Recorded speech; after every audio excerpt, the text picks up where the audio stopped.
লক্ষ্যটা কি? আদর্শ নাকি আসন? ২১-এ শূন্য বামেরা, ২৬-এও তারা যেন দিশা খুঁজে পাচ্ছেন না। হুমায়ুন কবিরের সঙ্গে কথা বলে ঘরে বাইরে সমালোচনায় খোদ সিপিআইএম এর রাজ্য সম্পাদক।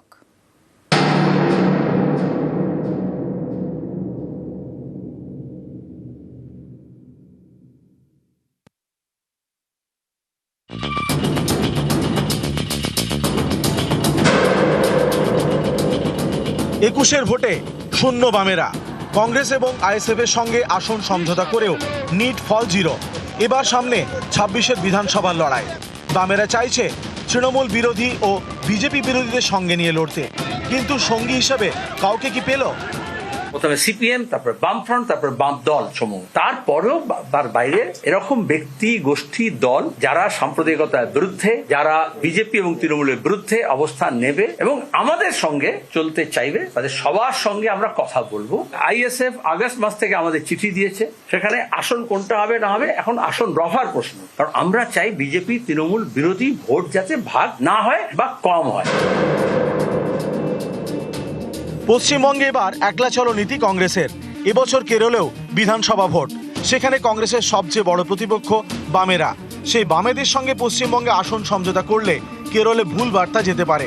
প্রতিপক্ষ দলগুলি পেয়ে যাবে হাতিয়ার, তাই বঙ্গে এবার কংগ্রেসের একলা চলো। কংগ্রেস এককভাবে 2026-এর বিধানসভা নির্বাচনে লড়াই করবে এবং আমাদের সমস্ত কর্মীরা সবাই মিলে যা চাইছিলেন, সর্বভারতীয় কংগ্রেস কমিটি তাকে অনুমোদন দিয়েছে। একা লড়াই করে পশ্চিম বাংলার উন্নয়নের কথা বলবে। অধীর চৌধুরী যখন সভাপতি ছিলেন তখন বামপন্থীদের সঙ্গে আসন সমঝোতা হয়েছিল। এখন যিনি সভাপতি হয়েছেন শুভঙ্কর বাবু, তার তৃণমূলের প্রতি একটু বেশি দরদ আছে বলে মনে হয়, বা তিনি নিজে সিদ্ধান্ত নিতে পারেন না। এআইসিসি কি করবে তার জন্য অপেক্ষা করছেন। তো সিপিআইএম বা বামফ্রন্ট দীর্ঘদিন অপেক্ষা করে থাকতে পারে না। সিপিআইএম বিশেষ করে তারা অভিযোগ করছে যে আপনি তৃণমূল ঘেঁষা। আমরা একা লড়াই করছি, বাকি সব অতীত, আর এ বিষয়ে কোনো প্রশ্ন নেই। কংগ্রেস এককভাবে পশ্চিমবঙ্গে লড়াই করছে 294টা সিটে। 21-এ প্রদেশ কংগ্রেস সভাপতি ছিলেন অধীর রঞ্জন চৌধুরী। তার নেতৃত্বেই বামেদের সঙ্গে আসন সমঝোতা করে এ রাজ্যে ভোটে লড়েছিল কংগ্রেস। এবার 26-এর ভোটের আগে সে অধীর ব্যস্ত নিজের জমি ফিরে পেতে। তার নজর এখন মুর্শিদাবাদে। তো মুর্শিদাবাদে কংগ্রেস তার নিজের ক্ষমতায় একা লড়তে পারে, এখানে কোনো ভুল নাই। সার্বিক পরিস্থিতি যারা বিচার বিশ্লেষণ করে তাদের যে অবজারভেশন, তাই আমি একা লড়ার পক্ষে। কংগ্রেস হাত বাড়াচ্ছে না। আইএসএফ কি সমঝোতার পথে হাঁটবে, নাকি বামেদের নতুন সঙ্গী হবে জনতা উন্নয়ন পার্টি? মুর্শিদাবাদের ভরতপুরের বিধায়ক হুমায়ুন কবিরের তৈরি দল। সম্প্রতি এই হুমায়ুনের সঙ্গে দেখা করেন মোহাম্মদ সেলিম। অনেক সময় বিয়ে বাড়িতে কারোর সঙ্গে দেখা হয়, কেউ কেউ সেলফি তুলে নেয়, তার মানে কিন্তু প্রেম করছে না, তার মানে বিয়ে করছে না। কারোর মুখে ঝাল খায় না মোহাম্মদ সেলিম। আমি একটু চেখে দেখি আসলে ও কি চাইছে, তারপর আমাদের পার্টিতে গিয়ে আমি ব্যাক করবো, আলোচনা করবো, তারপর সিদ্ধান্ত হবে। জামা কিনতে গেলে 8বার 4বার টেনে টুনে দেখো মাপ ঠিক হবে কি হবে না। আর একটা রাজি তুমি করছো, তুমি একটু মাপ দেখ করবে না। সেলিম এই দাবি করলেও হুমায়ুনের সঙ্গে দেখা করায় দলের ঘরে বাইরে প্রশ্নের মুখে পড়েছেন সিপিআইএম এর রাজ্য সম্পাদক। এরই মাঝে চেষ্টা, যদি আসন সমঝোতা করা যায়, যদি এবার খাতাটা খোলা যায়। ও যে দল তৈরি করেছেন নতুন, তার এখন ওইসব লিখিত কিছু তোমরা পাওনি, আমরাও পাইনি। যে পরে আমাদের সঙ্গে কথা বলতে হলে মন্দির মসজিদ রাজনীতি ভোট এটা জুড়বেন না। মুসলমানের নামে একটা সংগঠন করলে, পার্টি করলে, সেটা আইএসএফকে বলেছিলাম, এটা হবে না। তা একটা ডেমোক্রেটিক সেকুলার সেট আপ তৈরি করলে তখন আমাদের সঙ্গে কথা হতে পারে। নিউজ 18 বাংলা। চলতি মাসেই রাজ্যে ফুল বেঞ্চ। এ মাসেই রাজ্যে নির্বাচন কমিশনের ফুল বেঞ্চ। ভোট প্রস্তুতি খতিয়ে দেখতে রাজ্যের শীর্ষকর্তারা। পুলিশকে প্রস্তুত থাকতে নির্দেশ ভারপ্রাপ্ত ডিজির। কথা বলবো, প্রতিনিধি সোমরাজ বন্দ্যোপাধ্যায় রয়েছেন সঙ্গে। সোমরাজ, এই মাসেই রাজ্যে নির্বাচন কমিশনের ফুল বেঞ্চ, তাদের কি কি কর্মসূচি মোটামুটি? দেখো, যেটা গুরুত্বপূর্ণ বিষয় যে এসআইআর চলাকালীনই রাজ্যে জাতীয় নির্বাচন কমিশনের ফুল বেঞ্চ আসার সম্ভাবনা প্রবল এবং তেমনটাই চর্চা শুরু হয়েছে।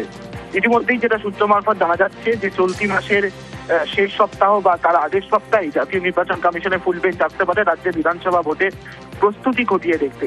যেটা আরো সব থেকে গুরুত্বপূর্ণ, আজ রাজ্য পুলিশের ভারপ্রাপ্ত ডিজি পীযূষ পান্ডে তিনি প্রত্যেকটি জেলার পুলিশ কমিশনার এবং পুলিশ সুপারদের সঙ্গে একটি ভার্চুয়াল বৈঠক করেন।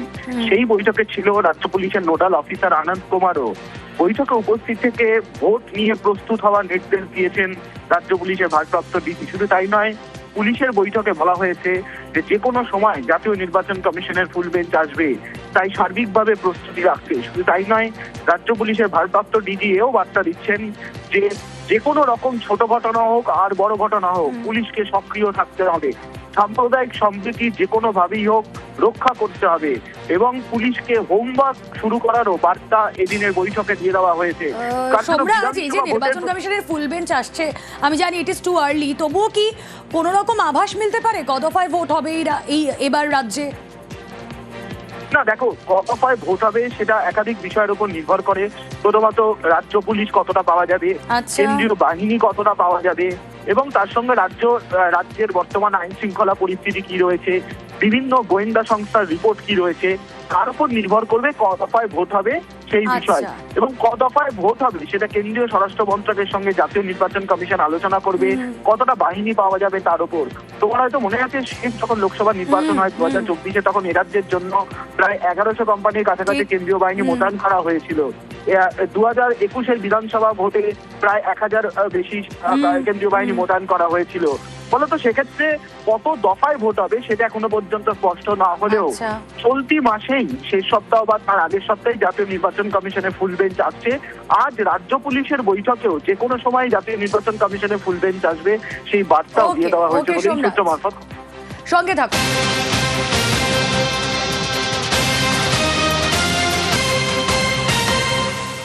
আর এদিকে আরো 5 লক্ষ নাম্বার এসআইআর শুনানিতে অনুপস্থিত প্রায় 5 লক্ষ ভোটার। নোটিশ দিলেও শুনানিতে গড়হাজির 5 লক্ষ ভোটার।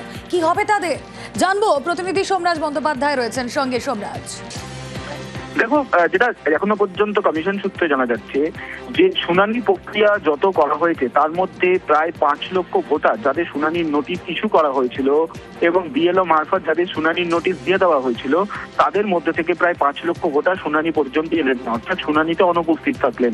সেক্ষেত্রে কমিশনের কর্তারা জানাচ্ছেন যে ভোটাররা শুনানিতে অনুপস্থিত থাকলেন তাদের নাম স্বাভাবিকভাবেই চূড়ান্ত ভোটার তালিকা থেকে বাদ যাবে। এক্ষেত্রে প্রায় 5 লক্ষ ভোটারের নাম প্রাথমিকভাবে বাদ যাচ্ছে বলেই কমিশন সূত্রে খবর। তবে এই সংখ্যা বাড়তে পারে বলে কমিশনার আধিকারিকরা জানাচ্ছেন, কারণ তুমি জানো এখনো পর্যন্ত যা শিডিউল রয়েছে তাতে আগামীকাল পর্যন্ত শুনানি হবে, 14 তারিখের আগে পর্যন্ত আপলোড হবে ভোটারদের তথ্য, এবং সেক্ষেত্রে গোটা বিষয়টি আরো স্পষ্ট হবে যে আরো কত ভোটার অনুপস্থিত থাকলেন। কিন্তু প্রাথমিকভাবে কমিশনের কাছে হিসেবে এসে পৌঁছাচ্ছে, তাতে দেখা যাচ্ছে 5 লক্ষ ভোটার এখনো পর্যন্ত অনুপস্থিত শুনানি প্রক্রিয়ায়, যাদের নাম চূড়ান্ত ভোটার তালিকা থেকে বাদ দিতে চলেছে। ওকে।